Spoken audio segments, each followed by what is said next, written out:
এই ছেলেটা কে রে? একবার সরিও বললো না। আরে তোর তো ভাগ্য ভালো, ওর সাথে তোর কথা হয়নি। কখনো কাউকে ভালো কিছু বলেছে বলে তো আমার মনে হয় না। দেখলাম ক্লাসে একা একা বসে, কেউ সাথে কথাও বলে না। Excuse me. হ্যালো। জি আমি। আমার কলমটা পড়ে গিয়েছে। তো কি হয়েছে? তো উঠিয়ে দিন। আমি কলম উঠাবো? আচ্ছা থ্যাংক ইউ। ভালো থাকবেন আপু, আসি। এখানে থাকলে হয়তো কলম উঠাতে উঠাতে আমার পড়াশোনা আর হবে না। গাধা নাকি আমি? আপু? হ্যালো, আসসালামু আলাইকুম। কে? আমি তা তো জানি, কিন্তু কে আপনি?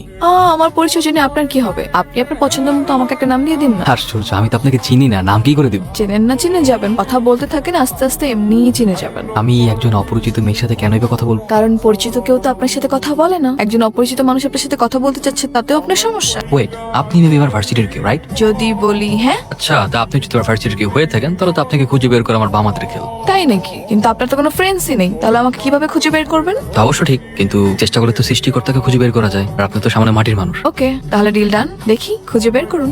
বাই। বাবা ডেকেছো?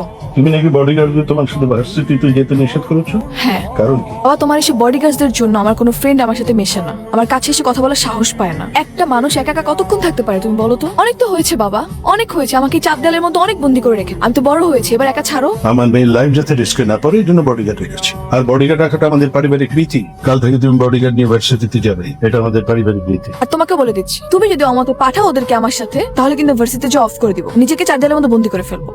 অনেক হয়েছে বাবা, আর কত? তোমার এসব অ্যারোগেন্ট বিহেভিয়ার আমি নিতে পারতেছি না। আমি তো একটা মানুষ, আমাকে একটা ছাড়ো প্লিজ, ভালো লাগে না আমার এইসব।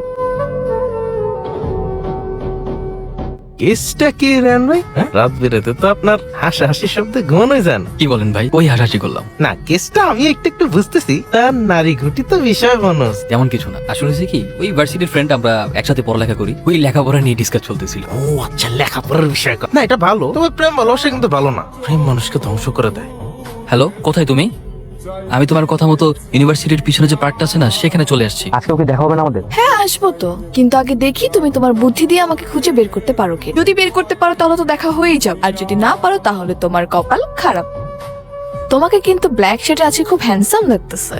আমি কতদিন যাবত পাগলের মতো তোমাকে খুঁজতেছি। কেমন মানুষ তুমি? একবারের জন্য সামনে আসতেছো না? শুধু শুধু ভয়েস শুনে কি তোমাকে ট্রিট করতে পারবো নাকি? এই এত আকুল হয়ে গেছো কেন আমাকে দেখার জন্য? হ্যাঁ, যখন সামনে থাকি তখন তো একটু পাত্তাও দাও না, ঘুরেও তাকাও না। এখন তো কি? হ্যাঁ, আমি যদি সত্যি সত্যি তোমাকে চিনতাম তাহলে তোমার উপর থেকে আমার চোখ কখনোই সরাতাম না। তোর এই অপমান আমি কোনোভাবে নিতে পারতেছি না, বুঝছস? তুই মাইর খাই ফিরে আসছিস। আমি হলে কি করতাম জানিস? বাদ দে, তোর এই নিয়ে আমাকে একটা রিভেন্স নেওয়া লাগবে। রিভেন্স বুঝতেছিস না? তুই ওর কারণে মাইর খাইছস, সেম তুই ওর একটা মাইর দিবি। আর আমি জানি ও এখন বডিগার্ড ছাড়া ভার্সিটিতে আসে।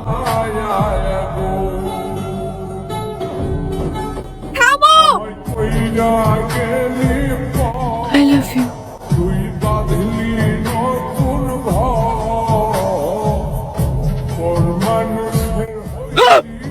কি হলো রেন ভাই, আপনি এরকম চিল্লাচিল্লি করতেছেন কেন? আপনি কি ভূত দেখছেন নাকি?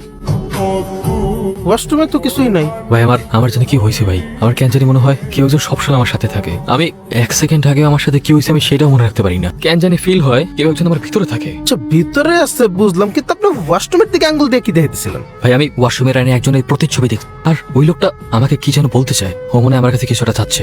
নাউজুবিল্লাহ, কি কোন রেন ভাই? আপনার উপরে কি কোনো জিন পরি ছায়া নামলো নাকি? আপনার কি কোনো থেকে নিয়ে যেতে চায়? কি ব্যাপার? তুমি কি কোনো কিছু নিয়ে ডিস্টার্ব? তোমাকে কেন জানি ঠিক লাগছে না। ম্যাডাম কি যে কন আমগুলো কাপসি করবো বেড়া, এলাকায় কারো বাপের বলা আছে নাকি? হ্যাঁ, আর যদি কোনো মন্দির বলা কেউ যদি আমগুলো কাপসি করবার আহে, বুঝে না আস্তে করে বামা দিয়া চামেলা জিবা হেলা।